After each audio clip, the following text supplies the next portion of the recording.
जय Shri Krishna viewers, welcome to astro intelligence videos. आज दर्शकों हम समझने का प्रयास करेंगे कि जीवन के अंदर एक शब्द बोला जाता है माया, मिस्ट्री। अब माया या मिस्ट्री क्या है? आज की वीडियो में मैं आपको समझाने का प्रयास करूंगा कि जीवन के अंदर माया क्या है।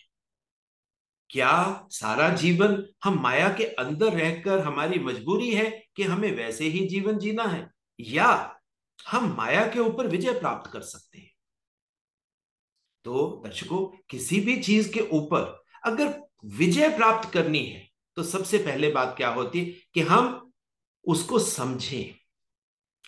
माया को पहले हमें समझना होगा कि माया क्या है, तभी हम माया के ऊपर विजय प्राप्त करने के बारे में बात कर सकते हैं या उसके ऊपर अपने कर्म कर सकते हैं।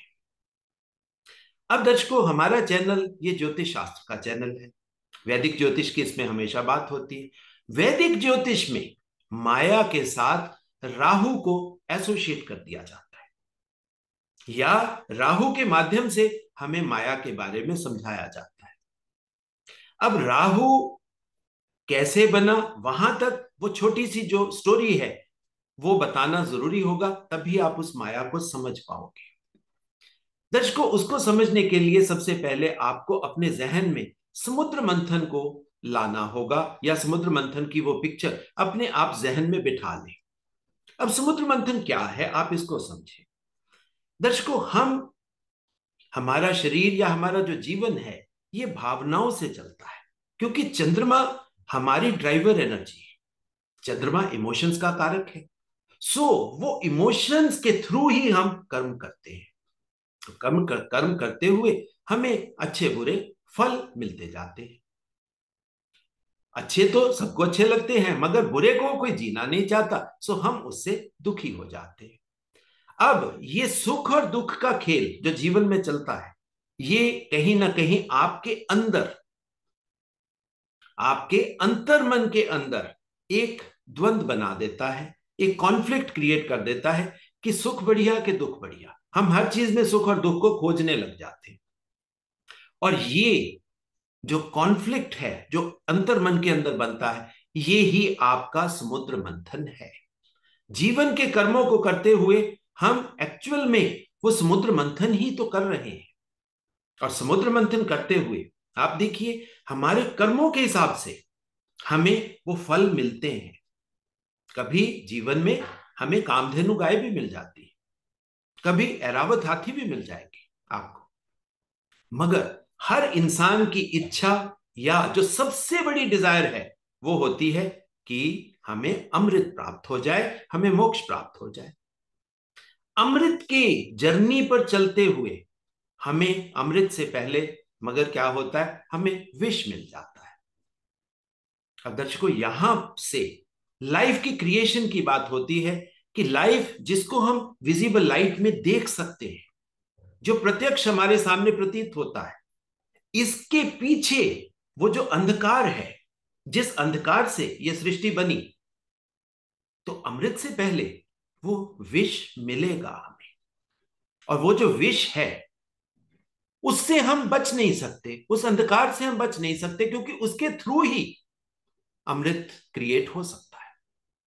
अब विष आप सब जानते हैं, विष कोई लेना नहीं चाहता। तो वो क्या है, स्टोरी समुद्र मंथन की बताती है कि फिर भगवान शिव को आना पड़ा। उन्होंने वो विष ले लिया और विष उन्होंने अपने कंठ में रख लिया, इसी वजह से उनका नाम नीलकंठ हो गया। अब यहां पर थोड़ी सी बात मैं दर्शकों एक और बता दूं कि विष तो पैदा होगा आपके कर्मों से, कुछ नेगेटिव रिजल्ट्स आपको मिलेंगे, और वो आपको ही समझ अपनी बढ़ानी होगी, या आपको साधना के माध्यम से उस विष को, कि वो आपके शरीर को डिस्ट्रॉय ना करे, आपको नष्ट ना कर दे, तो वो आपको सिस्टम, वो जिसको हम कहते हैं फिलॉसफी, उसको समझना भी होगा और उसको कर्मों के माध्यम से साधना को करना भी होगा, तभी आप उस विष को कंट्रोल कर पाते हैं। और जैसे ही विष कंट्रोल हो जाता है तो अगली प्राप्ति हमें अमृत की होती है। यानी कि आप समझ सकते हो कि ये साधना का ही फल है कि हमें अमृत मिलता है।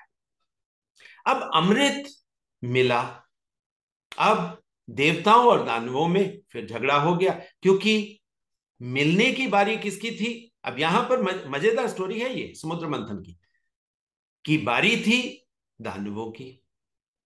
अब दानव कहते कि अमृत हमारा, मगर अब देवता कहते कि भाई अमृत के ऊपर तो हक हमारा है, क्योंकि हम पॉजिटिव एंटिटी हैं, बढ़िया एंटिटी हैं, देने वाले हैं, सो अमृत के ऊपर हक हमारा। अब यहां पर फिर वो ही स्टोरी आगे जब बढ़ती है तो उसमें भगवान विष्णु की एंट्री होती है मोहिनी के रूप में। भगवान विष्णु की एंट्री होती है और वो स्टोरी क्या बताती है कि वो देवताओं को बेसुध कर देते हैं सोमरस पिलाकर, और उसके बाद वो पहले देवताओं को अमृत पान करवाते हैं। अब इसमें स्वर भानु नाम का एक असुर है। अब आप समझिए इससे, स्वर भानु, भानु क्या है? हम सूर्य के साथ लेते हैं। स्वर क्या है? स्वर को हम इस ध्वनि को, शब्दों को, वॉइस को, साउंड को, ये वो साउंड का सूर्य है, आप ऐसे समझ सकते हैं। साउंड के सूर्य के साथ उसको समझ है कि भाई ये गलत हो रहा है। बारी जब दानवों की थी, अमृत दिया जा रहा है उसको, अब उसके पास पावर है कैमोफ्लेज करने की। उसने अपने आप को चंद्रमा के रूप में, यानी रूप बदला, पेकिंग करी, कैमोफ्लेज किया, और वो चंद्रमा के रूप में देवताओं के बीच में ही जाके बैठ गया। अब भगवान विष्णु ने जैसे ही अमृतपान उसे करवाया, बाकी देवताओं को तुरंत समझ आ गया कि ये दो दो चंद्रमा कहां से आ गए। अब यहां पर आप समझिए, ये खेल सारा चंद्रमा का है। चंद्रमा यानी हमारे मन का है।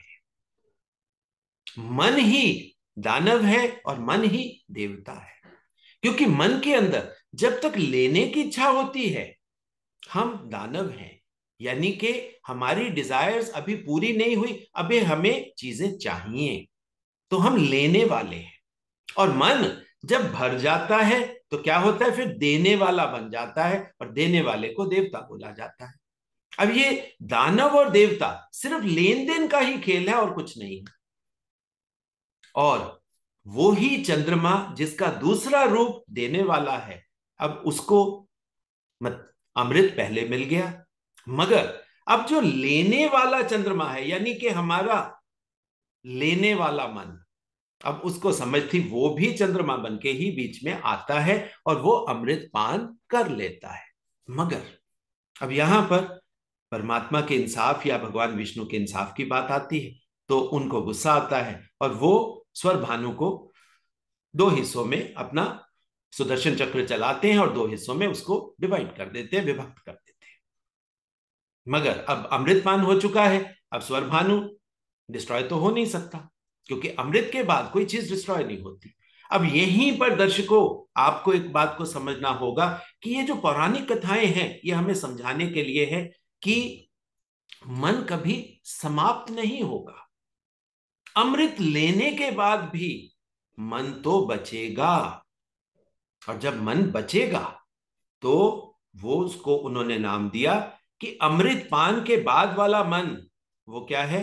वो राहु है।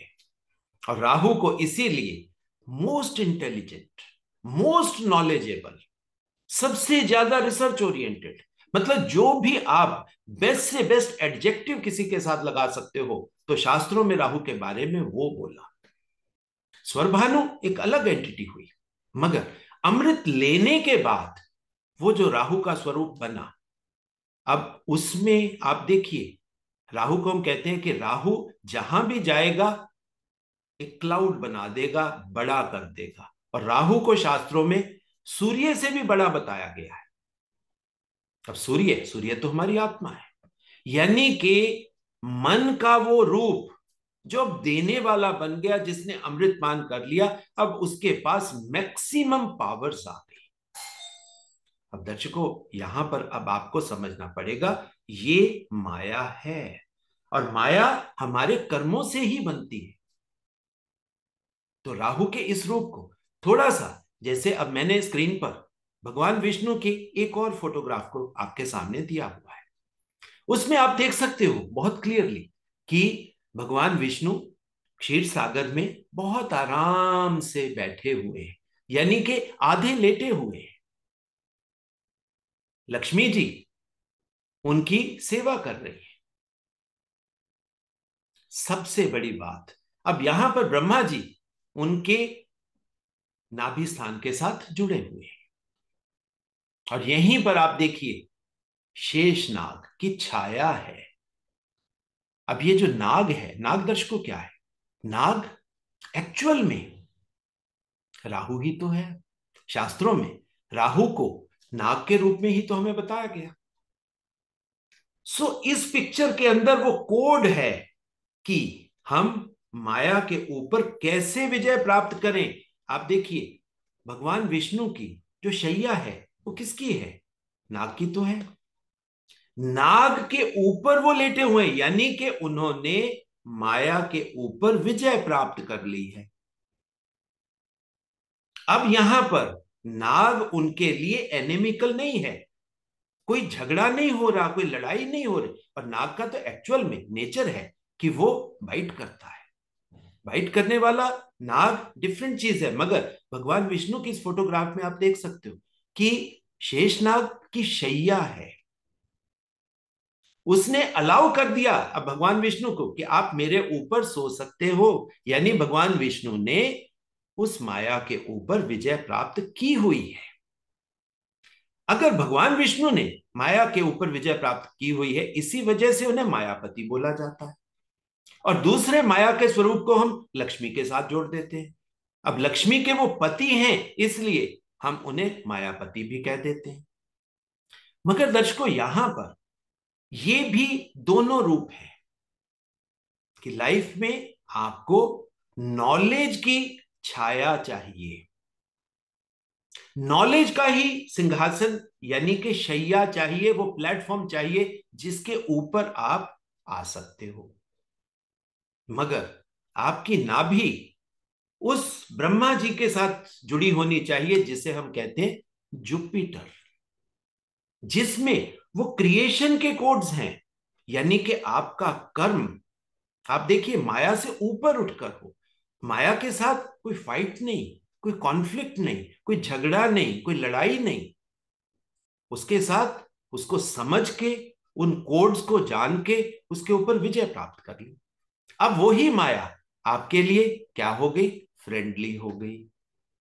अब वो अलाउ करती है कि अब आप मेरे ऊपर सो सकते हो, और जब आप सोओगे बल्कि मैं तो आपके ऊपर छाया दूंगी ताकि धूप आपको परेशान ना करे।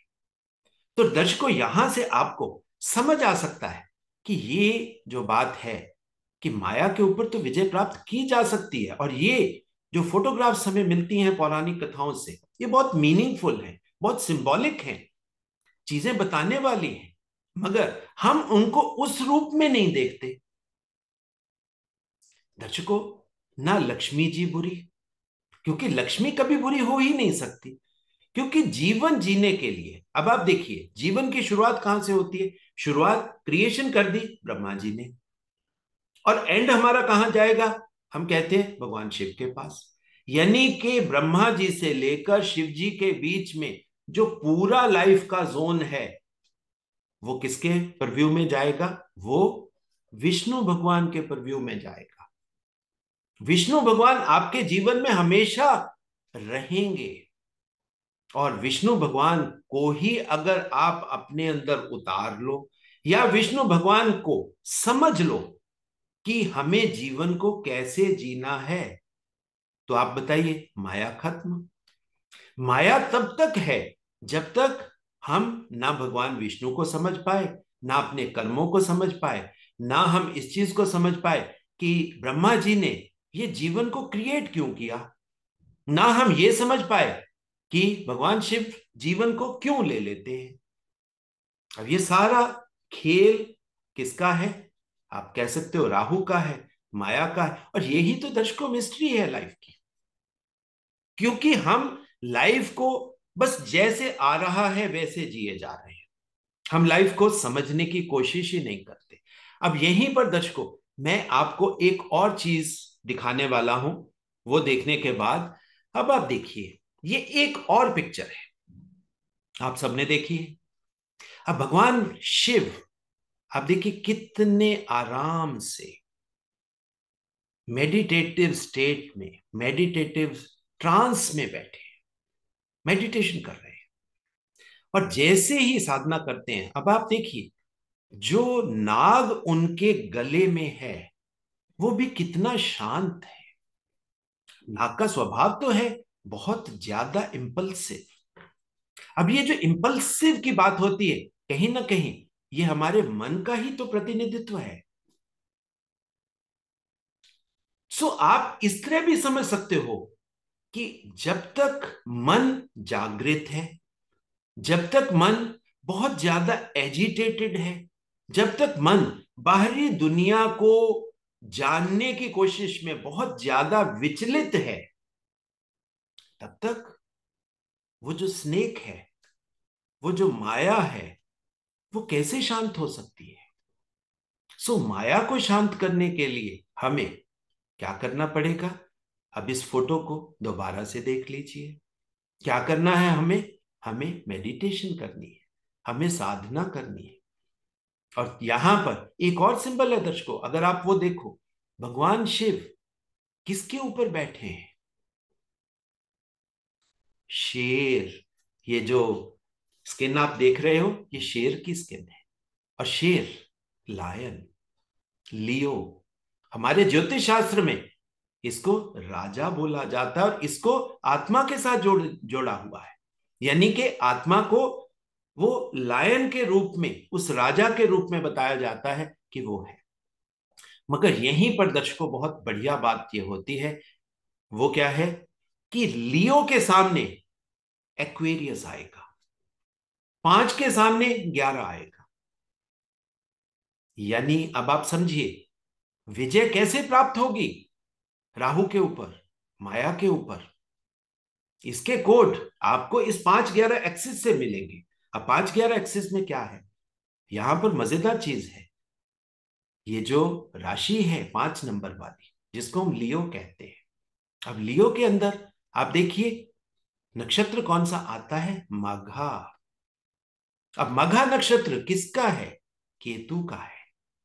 और केतु अगर एक जगह पे है तो उसका दूसरा स्थान, यानी कि उसका शक्ति स्थान बिल्कुल उसके सामने, उसके सप्तम भाव में बैठा होगा। और वो बैठा होगा कहां पर? एक्वेरियस में, शतभिषा नक्षत्र। शतभिषा का मतलब क्या है? 100। आप 100 देवता समझ सकते हो, आप 100 कैपेबिलिटीज समझ सकते हो, आप 100 पावर समझ सकते हो। वो वर्ड्स हैं दर्शकों, आप जैसे मर्जी उसको समझ लो। अगर आपको इस माया के खेल को समझना है तो ये भी आप सोच सकते हो कि माया के 100 रूप भी हो सकते हैं।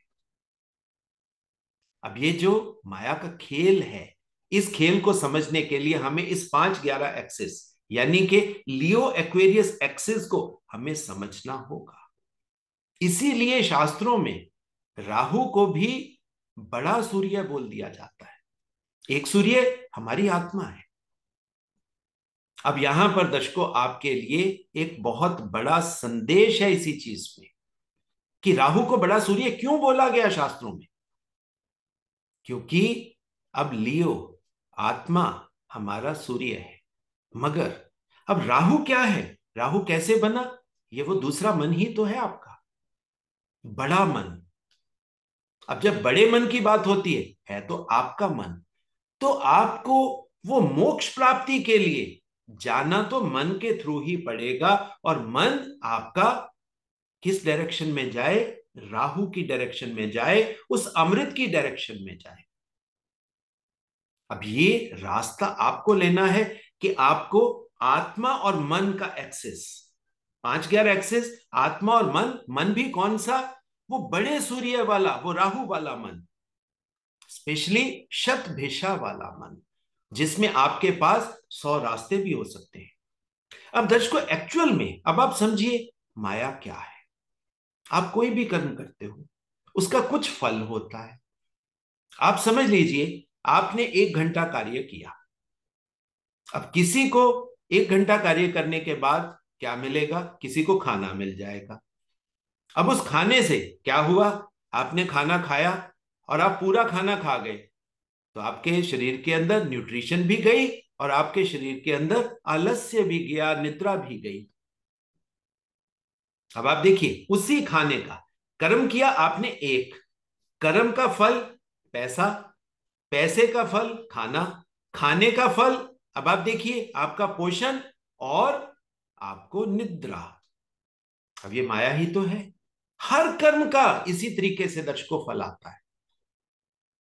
तो फल को हम एक्चुअल में क्या है, वो लेने वाला भाव ही हमें समझ आता है, देने वाला भाव नहीं। क्योंकि जब तक हम ले रहे हैं वो हमारे मन का एक रूप है। अब मन का जो दूसरा रूप जो देने वाला बनेगा, वो कैसे बनेगा? जब हमारा दर्शकों पेट भर जाएगा, मन भर जाएगा। जब तक मन इच्छाओं से भरा हुआ है, वो इच्छाएं पूरी नहीं हुई, तब तक वो राहु का रूप जो अमृत पी गया, अमृत ले लिया उसने, तब तक वो कैसे आएगा? क्योंकि तब तक तो हम क्या कर रहे हैं, उसी माया के खेल में जिससे विष भी बन सकता है। और ये सबसे बड़ी माया है। अब इसी चीज को आप कैसे देख सकते हो? आप इस पिक्चर से भी समझ सकते हो और इससे पिछली वाली पिक्चर से भी समझ सकते हो। अब ये राहु का आप देखिए, अब यहां पर मैंने अभी बात बोली थी, आप कर्म करते हो, कर्म के साथ आपको क्या मिलता है? धन प्राप्ति होती है, आपको लक्ष्मी जी मिल जाती है।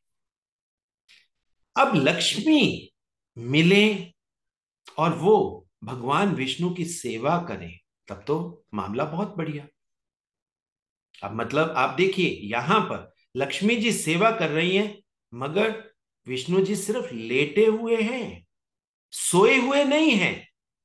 ये ही सबसे बड़ी बात है जो आपको समझनी है। मगर हम क्या करते हैं, लक्ष्मी हमारे पास आई, बढ़िया बढ़िया खाने हमें मिलने शुरू हो गए, उसके बाद हमने बढ़िया गैजेट्स, एसी लगा लिया, अपनी आराम के और सामान मतलब अपने अगल बगल इकट्ठे कर लिए और हम सो गए। तो दर्शकों, हम भगवान विष्णु नहीं बन पाए। जैसे ही हम सो जाएंगे, आप देखिए वो माया का कौन सा रूप आ गया, जिसको हम बोलते हैं अंधकार, मिस्ट्री। आप सोए रहो, ज्यादा सोए रहो, तो क्या होगा? आपके अंदर पॉइजन बन जाएगा। वो ही खाना जो आपको पोषण दे सकता था, वो खाना आपके लिए क्या बन जाएगा? ज्यादा खाए रहो, ज्यादा सोए रहो, डायबिटीज आ जाएगी, आपको ब्लड प्रेशर आ जाएगा, आपको दूसरी तरह के हार्मोनल इश्यूज आ जाएंगे। अब देखिए, अब ये क्या है? ये माया ही तो है। सो दर्शकों, माया के ऊपर अगर विजय प्राप्त करनी है, तो आप इन पिक्चर्स से सीखें, समझने की कोशिश करें कि भगवान विष्णु ने किस तरह उस नाग को अपना बना लिया, अपना मित्र बना लिया। उस माया के साथ वो फाइट नहीं कर रहे, माया तो अब क्या है, उनकी शैया बन गई। वो माया का रूप जिसे हम लक्ष्मी कहते हैं, अब वो लक्ष्मी उनकी सेवा कर रही है। और सबसे बड़ी बात, वो अर्धसुप्त अवस्था में आराम की स्थिति में, आराम को हम शास्त्रों में आनंद के साथ भी जोड़ते हैं, यानी कि वो आनंद में स्थित है। आनंद में स्थित होने के लिए तो ब्रह्मा जी आपकी नाभि से जुड़े हुए होंगे। और ये नाभि यहां पर दर्शकों एक बहुत इंपॉर्टेंट चीज आपको बताती है, ये है वो मणिपुर चक्र। अब मणिपुर चक्र क्या है? मन का पुर ही तो है। सो आपके मन के अंदर वो क्रिएशन के कोड्स होने चाहिए, वो जुपिटेरियन नॉलेज होनी चाहिए, जिसके थ्रू आप इन चीजों को जीत सकते हो।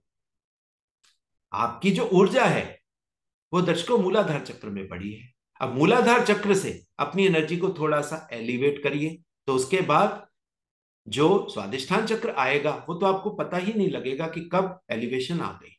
आपको पता लगेगा सीधा मणिपुर चक्र में। मणिपुर चक्र के बाद जैसे जैसे आप अपनी ऊर्जा को ऊपर बढ़ाओगे, सबसे पहले आपका आनंद कहां से दिखना शुरू होता है? क्योंकि आपका हार्ट चक्र एक्टिवेट होता है, आपके अंदर लव, प्यार, वो वाली इमोशंस आनी शुरू हो जाती हैं।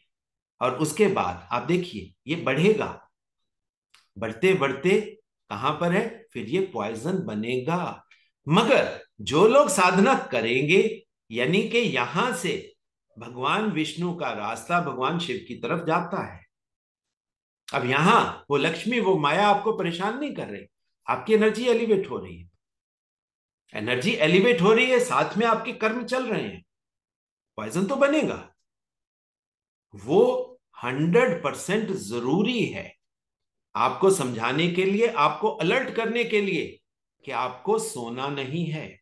अगर आप सो गए तो पॉइजन आपके शरीर के अंदर गया, वो बीमारियां आपके अंदर गई, वो माया का रूप आप देखिए। और अगर आप अलर्ट हो, ब्रह्मा जी आपकी नाभि के साथ जुड़े हुए हैं और आप भगवान विष्णु की तरह आरामदायक स्थिति में तो हो, उसमें कोई प्रॉब्लम नहीं, आराम कर रहे हो, मगर अलर्ट हो, जाग रहे हो, सोए हुए नहीं हो, सो वो पॉइजन आपके अंदर नहीं जाएगा।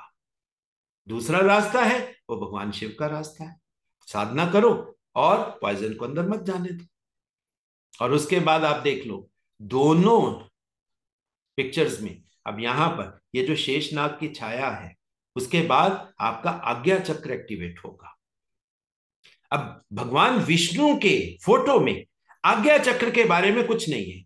भगवान विष्णु सीधा सीधा सहस्रार चक्र की बात आ जाती है, जो हमारे सिर के ऊपर की बात है, यानी कि उसी माया ने, उसी नाग ने हमारे ऊपर छाया दे दी। मगर जैसे ही हम इस पिक्चर में जाते हैं, आपको क्लियरली आज्ञा चक्र भी दिखाई दे जाता है। और जैसे ही दर्शकों आज्ञा चक्र आपके कंट्रोल में आता है, आपके बॉडी के हॉर्मोन्स आपके कंट्रोल में आ जाएंगे, आप भगवान शिव या शिवत्व आपका जाग जाएगा, आप भगवान शिव जैसे हो जाओगे, अपने शरीर के ऊपर अपना कंट्रोल प्राप्त कर लोगे, और उसके माध्यम से जो आपके हॉर्मोन्स हैं वो आपकी बॉडी में फ्लो होंगे। अपने आप कोई हार्मोन नहीं बनेगा, क्योंकि अपने आप बने फिर तो माया का खेल हो गया। तो आपके शरीर के अंदर जो हार्मोन भी बने वो आपकी आज्ञा से बने, भगवान शिव की आज्ञा से बने, और उससे फिर क्या होगा, आपका तीसरा नेत्र खुलेगा ही खुलेगा। और भगवान शिव के यहां पर आप देखिए, जो मजे वाली बात है, यहां पर आपको सहस्रार चक्र नहीं दिखेगा, यहां पर आज्ञा चक्र के बारे में। क्योंकि अब ये सबसे बड़ी बात है दर्शकों, ये आपको समझने वाली बात है। भगवान शिव के माध्यम से हमें यह समझाया गया कि आप मैक्सिमम मेडिटेशन करके भी अपने आज्ञा चक्र को एक्टिवेट कर सकते हो। इसके ऊपर आपका कोई कंट्रोल नहीं है, इसके ऊपर तो बस वो भगवान की दया है। वो शेषनाग की छाया, वो सहस्रार चक्र की ओपनिंग, वो आपके प्रव्यू की बात नहीं है, हमारे मनुष्यों के प्रव्यू की बात नहीं है, वो हमसे बड़ी बात है। वो हम कह सकते हैं कि प्रभु का आशीर्वाद, और वो आशीर्वाद के रूप में ही हमें मिलेगी। मगर एक बात यहां पर है, जैसे ही हमारा आज्ञा चक्र एक्टिवेट हुआ, आप देखिए इस फोटो में, अब जिसको हम गंगा कहते हैं, गंगा को हम सबसे पवित्र मानते हैं, अब ये गंगा एक्टिवेट होती है। और ये गंगा क्या है, ये वो ही तो हॉर्मोन्स हैं जिसको हम पॉजिटिव हॉर्मोन्स कहते हैं। और पॉजिटिव हॉर्मोन्स कहां से एक्टिवेट होते हैं, आप देखिए यहां पर कुछ चीजें हैं जो फोटो में आपको दिखाई दे रही। भगवान शिव के जितनी भी पिक्चर्स आपको मिलेंगी, या तो उनके हाथ में यहां पर त्रिशूल होगा, या लेफ्ट हैंड के नीचे दंड होगा। जब भी हम लेफ्ट हैंड के नीचे दंड रखते हैं तो उससे क्या होता है, हमारी राइट साइड एक्टिवेट हो जाती है। और राइट साइड के एक्टिवेट होने से हमारे जो सोलर हॉर्मोन्स हैं, जो पॉजिटिव हॉर्मोन्स हैं, ऑक्सीटोसिन है, डोपामिन है, सेरोटोनिन है, मेलाटोनिन है, ये रिलीज होते। दर्शकों यही तो गंगा है। गंगा बाहर जो रूप हमें दिखाई दे, वो हमें समझाने के लिए था कि गंगा की उत्पत्ति भगवान शिव के कहां से हो रही है। ये देखिए, ये चंद्रमा, चंद्रमा हमारा मन ही तो है। और मेडिटेशन में जो मैंने आपको 5-11 एक्सिस की बात बताई, ये 5-11 एक्सिस ही तो है। मन की एक्सटेंशन ही तो आपकी, आपको राहु केतु में ले जा रही है। क्योंकि मन और आत्मा जब आपस में ट्रेवल करते हैं तो जो इंटरसेक्शंस बनती हैं वो ही आपका राहु केतु है। और राहु केतु के माध्यम से ही हम उस माया के उस रूप को समझ पाते हैं जिसके थ्रू हमारे शरीर के अंदर वो गंगा कैसे बहे, हमारे चक्र, हमारी ऊर्जाएं किस तरह समन्वय बनाए, एलिवेशन ऊर्जा की कैसे हो, और उसके माध्यम से क्या हमारे मणिपुर चक्र के हार्मोन्स एक्टिवेट हो या हमारे आज्ञा चक्र के हार्मोन्स एक्टिवेट हो। दर्शकों, ये ऊर्जा का बात है। जितनी ऊर्जा एलिवेट हो जाएगी, आप देखिए, जैसे ही आज्ञा चक्र आपका भी एक्टिवेट होगा, आप कैसे बन जाएंगे? आप भगवान शिव जैसे ही बन जाएंगे।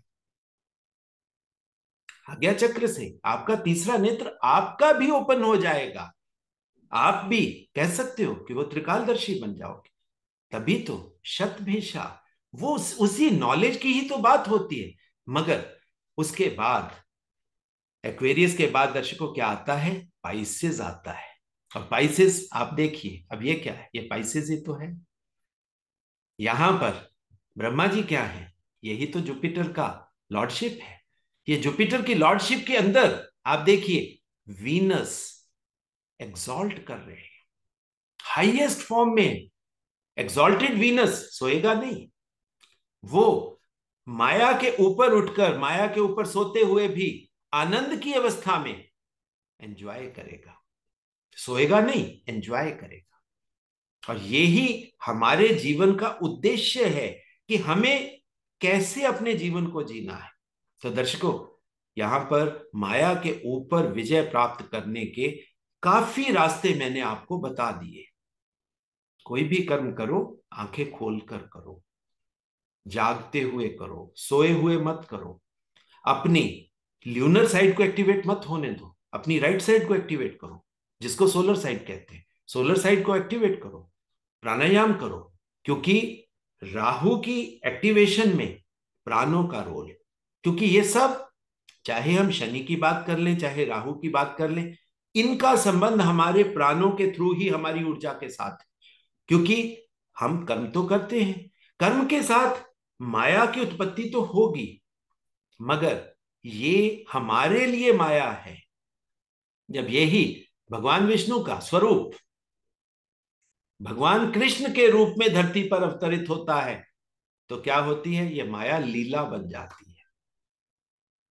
अब लीला हम सबको लील जाएगी, मगर उनको नहीं कोई इफेक्ट होगा, क्योंकि उनको मालूम है कि भाई क्षीर सागर में रहते हुए भी राहु के साथ किस तरह दोस्ती बना के। सो सबसे बड़ी दर्शकों यहां पर बात यह आती है कि आपको लड़ाई नहीं लड़नी, अपनी इच्छाओं से घबराना नहीं, इच्छाओं से भागना नहीं, अपनी इच्छाओं को पूरा करिए, माया भी पूरी अर्जित करिए, अपना पेट भी खूब भरिए, अपनी इच्छाओं को पूरे तरीके से आप कंप्लीट करिए, और फिर लाइफ में आगे बढ़िए।